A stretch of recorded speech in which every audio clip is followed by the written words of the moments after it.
In this video tutorial, I would like to introduce you to the Zig-Zag slip stitch join. This is a great alternative join if you want to have a small feature, if you want to have the join as a small feature, and if you want to have a color visible. There is another method to join two squares where different colors meet, which is the third loop slip stitch join, and that one creates a nice invisible join where you don't see another color. So if that's something that you like, I recommend the third loop slip stitch join. But I want to repeat the color that I used for my inner squares here. So I'm going to use a zigzag slip stitch join.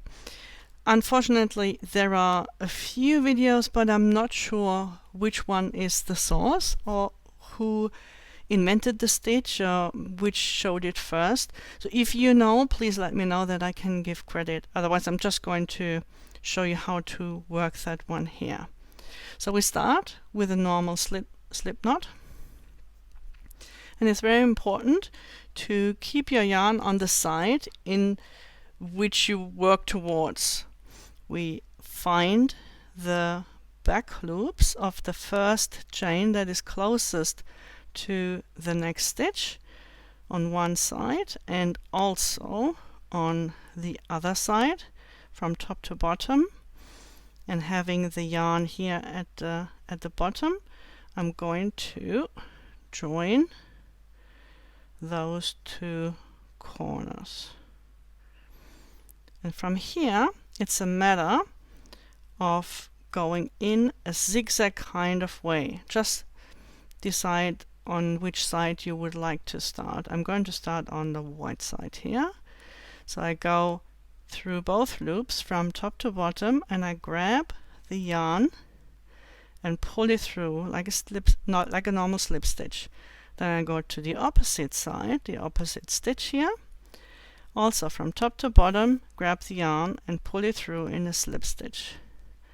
And then again, just alternating sides and always making slip stitch. You will find that this is a pretty quick method to join the squares together. And what you can also do is you can go in a continuous way, which means you don't have to sew it. You can just continue to crochet and it's really quick. I would like to show you what it looks like. So let's just make a few more stitches here so you can get an idea.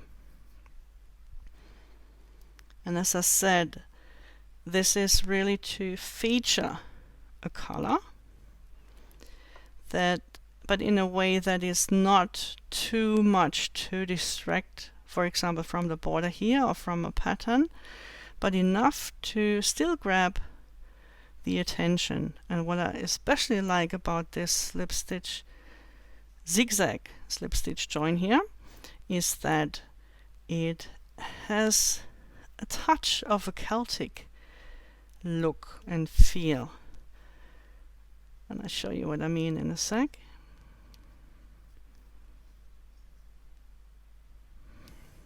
That should be enough to just show you. You see how the zigzag is a very flat join on both sides, also on this side, and look how cute is that. I love how this looks, and I also love this subtle and very cute zigzag kind of way. If you would blow it up, it would look very Celtic, almost like a Celtic knot.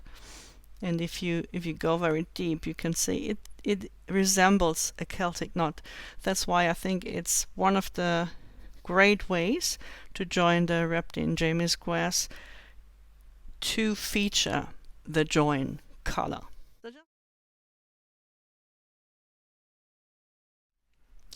When you work the perpendicular join here, it's very important to remember that the yarn must stay at the back under the squares, especially under this join. Imagine if it was here, then if you would continue, you would have a problem. You'd have to carry the yarn around here all the time. It just wouldn't work. So really make sure that the yarn you're using to join the squares is under this crossing here. So I'm just going to work along to show you how to cross. I'm just going to finish those few stitches here.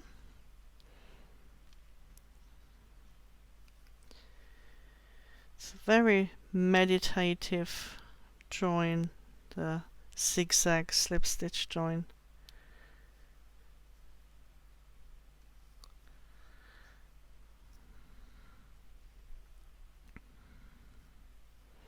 And you can see we're closing in.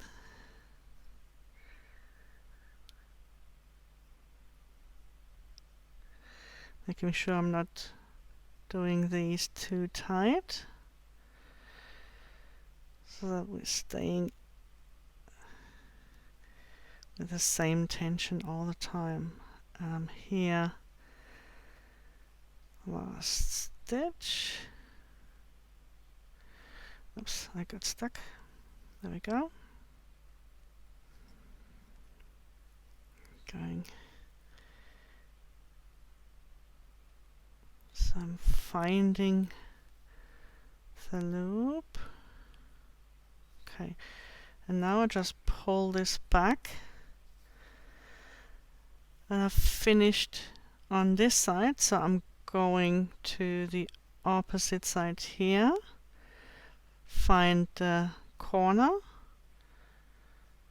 and slip stitch into there, and I'm finding the corner of the opposite square, and I go there, and then I just continue making sure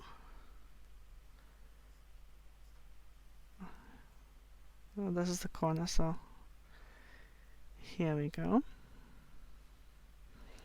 Making sure to continue that zigzag, and that I'm always in the right stitches, the stitches that belong together,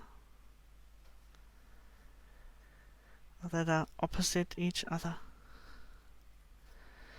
So and then later on, when I'm coming closer to the next crossing here,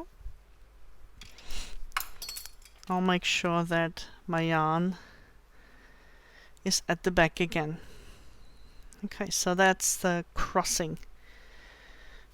You can see on the back side that it's a really neat and sweet join here from both sides.